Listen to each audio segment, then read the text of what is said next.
इंतकाम भाग 1। यह कहानी शुरू होती है एक हंसते खेलते परिवार के साथ, लेकिन इसका ऐसा दुखद अंत होगा यह किसी ने सोचा नहीं था। शिखर और अवंतिका दोनों की शादी को 2 साल हुए थे। आज शिखर के छोटे भाई रौनक की शादी पक्की हो गई थी। अमृता और रौनक दोनों एक दूसरे से प्यार करते थे। कुछ ही दिनों में दोनों की शादी होने वाली थी। रौनक और शिखर के माता पिता बचपन में ही चल बसे थे। शिखर ने छोटी उम्र से ही काम करना शुरू कर दिया था। उसका एक ही सपना था, अपने साथ साथ रौनक को भी पढ़ा लिखा कर काबिल बनाना। शिखर का सपना आज पूरा हुआ था। रौनक एक बहुत बड़ी कंपनी में मैनेजिंग डायरेक्टर बन गया था। आज अमृता, जिसे वह बहुत चाहता था, वह भी उसकी जिंदगी में आने वाली थी। शिखर, अवंतिक और रौनक तीनों अमृता के घर बैठे थे। शादी की बात कर रहे थे। सारी बातें तय हो जाने के बाद तीनों उठकर खड़े हो गए। शिखर ने अमृता के पापा से कहा, अंकल, आप शादी की तारीख निकलवा लीजिए, और हाँ, हम शादी बहुत ही सिंपल करना चाहते हैं, तो ज्यादा परेशान मत होना। शादी का सारा इंतजाम मैं देख लूंगा। अमृता के पापा जगवीर जी ने कहा, बेटा, तुमसे बात करके तो मेरा मन ही हल्का हो गया। तुम चिंता मत करो, मैं सब कर लूंगा। शिखर ने अवंतिका की ओर इशारा किया। दोनों विदा लेकर चल दिए।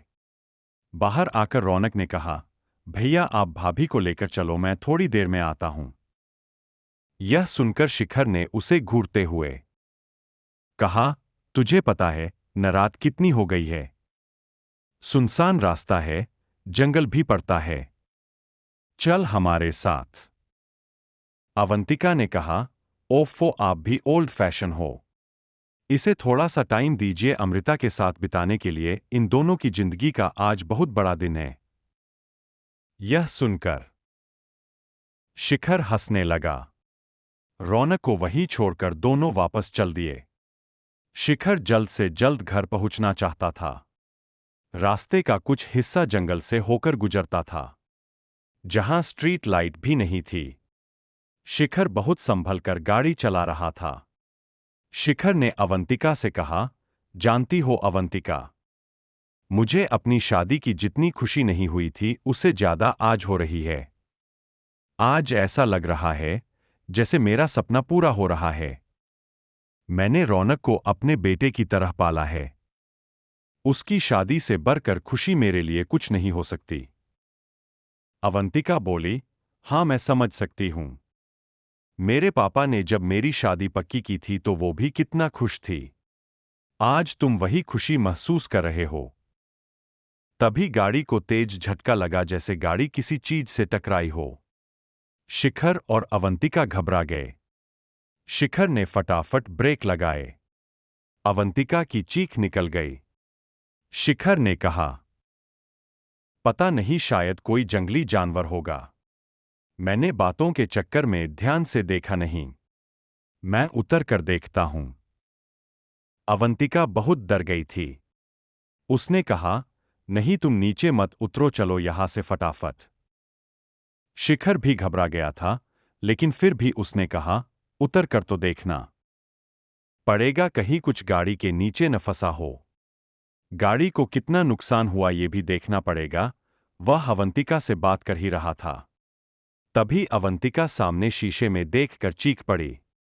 उसे देखकर शिखर ने पीछे मुड़कर देखा। एक आदमी खून से लथपथ सड़क पर खड़ा था और अपने आप को घसीटता हुआ उनकी ओर आने की कोशिश कर रहा था। वह बुरी तरह जख्मी था।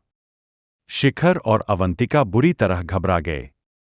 शिखर उतरकर उसके पास जाना चाह रहा था, लेकिन अवंतिका ने चिल्लाते हुए कहा, भागो यहां से, तुमने एक आदमी को उड़ा दिया है, पुलिस केस हो जाएगा। घबराहट में शिखर ने गाड़ी भगा दी। फिर उसने सामने शीशे में देखा, वो आदमी गिर पड़ा था और हाथ जोड़कर मदद के लिए पुकार रहा था। शिखर घबराहट में गाड़ी भगाता हुआ बहुत दूर निकल गया।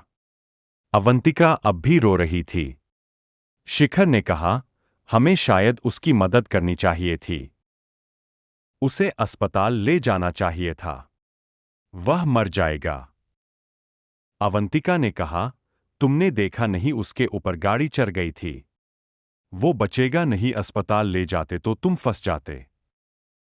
अवंतिका की हाँ में हाँ मिलाकर शिखर ने गाड़ी की स्पीड तेज कर दी। कुछ ही देर में वे दोनों शहर में पहुंच गए। वहां पहुंचकर दोनों ने राहत की सांस ली। अवंतिका ने पानी की बोतल निकालकर पानी पिया और बोतल शिखर की ओर बढ़ा दी।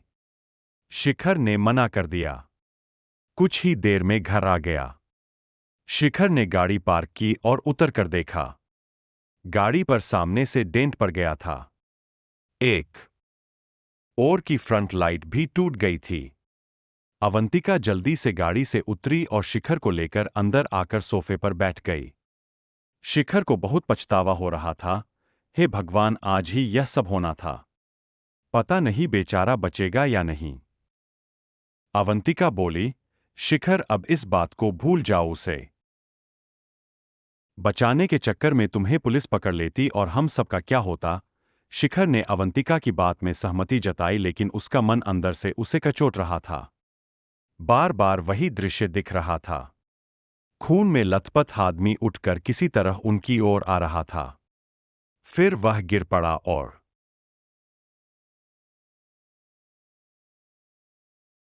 जमीन पर पड़े पड़े हाथ जोड़ रहा था। शेष आगे। Next episode. शेष भाग जरूर देखें। Next episode horror story in Hindi. Video इतनी मेहनत से बनाते हैं, आपका एक लाइक और एक कमेंट हमारे काम का प्रोत्साहित करता है। आपका धन्यवाद। चैनल को सब्सक्राइब कीजिए, बेल आइकन को ऑन